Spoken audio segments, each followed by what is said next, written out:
Nous sommes dans les clés du monde avec James William Gbagidi et ce matin encore, je lui fais le coup de l'autre semaine. Démission au Zimbabwe de Robert Mugabe, la fin d'une époque et après.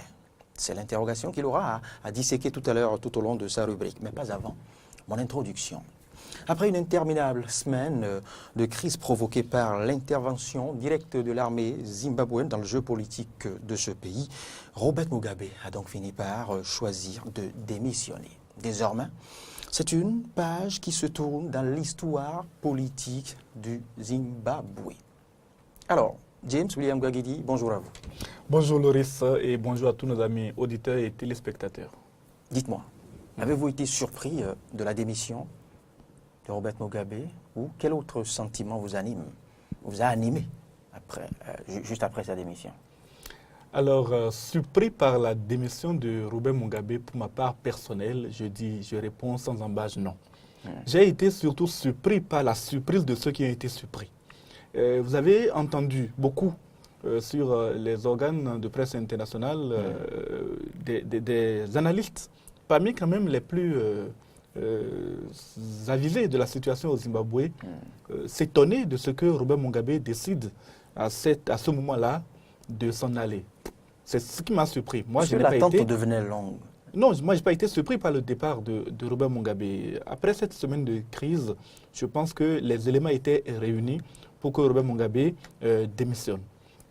Parce qu'au bout de tout, au bout de ce qu'on peut lui reprocher, Robert Mugabe aura voulu sauver ce qui pouvait lui rester d'honneur.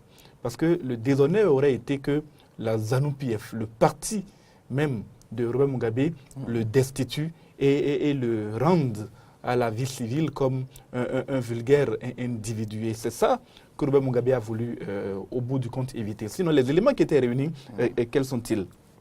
N'oublions pas que Robert Mugabe, il a quand même 93 ans.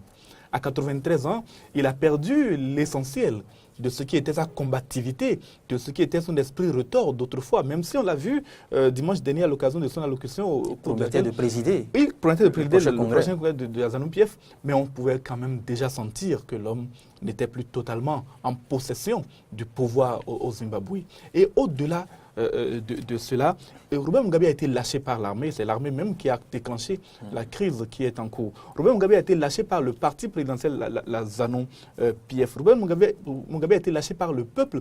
Il a été lâché par les anciens combattants qui ont appelé à manifester contre lui. On a vu les dizaines de milliers de personnes qui, à travers le Zimbabwe, à travers Harare ou Bulawayo, se sont déversées dans les rues pour demander le départ de Robert Mugabe. Des affiches lui ont même fait comprendre, s'il ne l'avait pas encore compris, que le pouvoir n'était pas sexuellement transmissible, c'est-à-dire pas de lui à son épouse. Et à ce moment-là, comment pouvait-il encore, Robert Mugabe, essayer de se maintenir au pouvoir? Au-delà même de tout cela, Robert Mugabe a été également lâché par son soutien international principal, qu'est le président Jacob Zuma, qui, à l'occasion de l'expression de son allocution, pas vraiment allocution, mais quand il s'est exprimé sur la situation au Zimbabwe, s'est dit simplement préoccupé par le passé. Le président sud-africain aurait exigé que les militaires quittent le pouvoir pour restaurer Robert Mugabe dans ses fonctions. Ce n'était pas le cas. Et donc, comme je l'ai déjà dit sur ce plateau, le départ de Robert Mugabe n'était plus qu'une question d'heures ou de jours. Robert Mugabe a fini par choisir la petite porte pour la sortie, c'est vrai, mais il a préféré cette petite porte-là que de sortir par la fenêtre. Il est quand même sorti. Oui, il est sorti et ça, c'était... C'est ce que nous retenons. C'était désormais inévitable à partir du moment où la crise avait été déclenchée. Quelles sont les garanties qu'il a pu avoir? Qu'est-ce qui a pu susciter sa démission enfin? Bon, au-delà, je dis, il n'était plus en position de force. N'empêche, mais il tenait. N'empêche, mais il tenait, oui.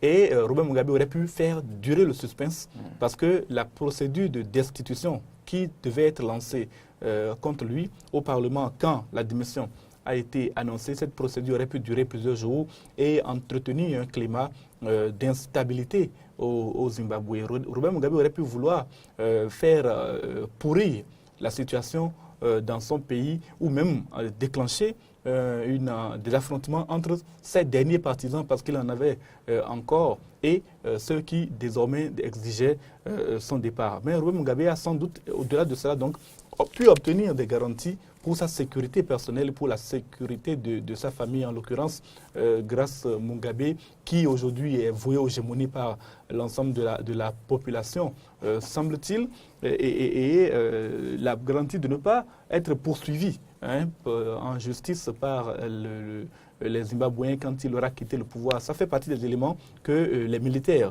ont eux-mêmes annoncé qu'ils mettaient dans la balance pour que Robert Mugabe enfin accepte de partir. On lui a promis également de ne pas, on lui a probablement promis, je n'étais pas là, de ne pas faire de représailles politiques ni économiques envers lui, c'est-à-dire que ses biens demeureraient, probablement ses biens, ce qui lui revient en tant qu'ancien président de la République comme honneur devrait lui être garanti. Et puis, il aurait la liberté d'aller et de venir au Zimbabwe comme bon lui semble. À 93 ans, ce n'est plus beaucoup de temps qu'il lui reste peut-être pour des gens qui ont une longévité comme Robert Mugabe. Il a quand même encore la solidité. Peut-être que ce ne sera pas aussi court que certains l'espèrent, mais dans cette période-là, Robert Mugabe tient certainement à ne pas être contraint de fuir son pays, de vivre en exil, et probablement que ces garanties lui ont été données pour qu'il puisse enfin accepter de s'en aller. Et la prochaine question est contenue dans l'intitulé de votre chronique, La fin d'une époque et après. James, 37 ans après, je ne vous dirai pas de nous faire revivre les 37 ans en 2 mots, mais je dirais en 1 mot, pour ne pas vous demander d'être plus succinct, alors, vous connaissant bien prolixe. Oui, vous savez, le règne de Robert Mugabe, 37 ans de règne, peut être, à mon sens, divisé en 2 grandes parties. Il y a, sinon même 3. La première partie qui a précédé le règne, c'est-à-dire la lutte pour l'indépendance. Au cours de cette lutte-là, c'était un jeune homme fringant, déterminé à obtenir la liberté pour son pays face à un régime qui s'assimilait à l'apartheid comme il en existait en Afrique du Sud. Robert Mugabe est parvenu avec d'autres mouvements comme celui de Joshua Nkomo à obtenir donc l'indépendance du Zimbabwe. Et c'est là que commence donc la première partie véritable de son règne. C'est cette partie au cours de laquelle jusqu'au début des années 80, des années 2000, il va contribuer au développement du Zimbabwe. Et en ce moment-là, l'économie du Zimbabwe sera une économie plus ou moins florissante. Des exportations de tabac, de fleurs, etc. Vont permettre au Zimbabwe d'engranger des ressources économiques importantes et faire du pays un pays quand même parmi, je ne dirais pas les plus avancés, mais quand même en bonne voie de développement au sein de l'Afrique australe, jusqu'à ce que, aux confins des années 2000, apparaisse une classe d'opposition de plus en plus puissante et que Robert Mugabe, n'ayant pas obtenu de la part de l'ancienne puissance coloniale, notamment la Grande-Bretagne, le soutien au développement qu'il avait exigé pour pouvoir continuer à collaborer avec les Blancs, parce qu'il faut noter que Robert Mugabe n'est pas raciste. Il a nommé plusieurs Blancs dans ses gouvernements successifs jusqu'au début des années 2000. Non, il n'est pas devenu raciste, mais il est devenu un peu peut-être revanchard. Il s'est un peu braqué parce que... il a arraché le terre. Oui, et justement, c'est à partir de là que commence la deuxième partie de son règne, la deuxième partie au cours de laquelle Robert Mugabe va changer de face vis-à-vis de l'establishment blanc, puisqu'il avait besoin de moyens pour alimenter la ZANU-PF, alimenter les anciens combattants, alimenter le pouvoir autour de lui, de manière à ce que la contestation au sein du peuple puisse diminuer. Et bien sûr, il a plus ou moins réussi son pari. Bien entendu, on aura contesté plusieurs élections au cours desquelles il va se faire reconduire 2002, 2007, si je ne m'abuse, et d'autres, au cours desquels Robert Mugabe a, semble-t-il, manipulé les résultats. Mais c'est là qu'il est devenu celui qu'on appelle aujourd'hui le despote, celui qui a régné d'une main de fer sur son pays, qui a noyé toute opposition. Il faut déjà noter que pendant cette première partie du règne, il a éliminé certains de ses partisans, de ses compatriotes qui auraient pu lui disputer le pouvoir, notamment Joshua Nkomo, qui était à la tête d'un autre mouvement indépendantiste qui a contribué aussi à l'indépendance. Il a éliminé, il était alors Premier ministre, il a éliminé Joshua Nkomo et puis il a même maté très violemment une rébellion dans le Matabeleland de la région d'origine de Djokongo, qui a fait plus de 20 000 morts, vous imaginez. Donc, en tout cas, la férocité de Robert Mugabe a été ressentie autant dans la première partie de son règne que surtout dans la deuxième partie. Et puis, la détérioration de la situation économique est le résultat malheureux de son règne, de cette réforme agraire qu'il a initiée, qui n'a finalement pas donné les résultats qu'il escomptait, sinon que de maintenir les anciens combattants fidèles à ses côtés, ainsi que les apparatchiks du pouvoir. Mais au bout du compte, comme vous avez pu le voir, tous ces gens-là ont fini par retourner les vestes. Alors, comment interprétez-vous, James William Gbagidi, la partie de l'opposition traditionnelle dans ces événements qui ont conduit à la fin de règne Mugabe? C'est vrai que depuis quelques mois, je dirais même quelques années maintenant, 2 ans environ, l'opposition traditionnelle, celle conduite par le leader Morgan Tsvangirai, a un peu perdu de sa superbe. Morgan Tsvangirai a été malade, il est atteint d'un cancer du côlon. Je pense qu'il a été soigné, mais il n'est pas revenu avec la même vivacité, celle qui a caractérisé son combat contre Robert Mugabe à la fin des années 90 et au début des années 2000. Morgan Tsvangirai a longtemps, pour plusieurs fois séjourné en prison. Il a perdu lui aussi de sa combativité. L'âge avançant, Robert Mugabe n'est pas le seul à avoir vieilli, puisque ses opposants également avançaient en âge pendant que Robert Mugabe continue de se maintenir au pouvoir. Morgan Tsvangirai a perdu de sa... C'est malheureusement ça la réalité. Oui, c'est ça la réalité de l'existence de l'homme. Il a perdu de sa capacité à mobiliser les foules également, même s'il y a 2 ou 3 ans seulement, il réunissait encore à arrêt des centaines, des dizaines, des centaines de partisans, des milliers de partisans même, pour contester le pouvoir de Robert Mugabe. Et l'autre opposant que nous avons vu émerger ces dernières années, c'est ce fameux pasteur Evan Mawarire, j'en ai parlé ici, pasteur Bible en main contre Robert Mugabe. Ah oui. Il n'a pas non plus beaucoup, il ne s'est pas beaucoup prononcé. Il est sorti de prison il y a quelques semaines seulement, après avoir contesté encore une fois le pouvoir de Robert Mugabe.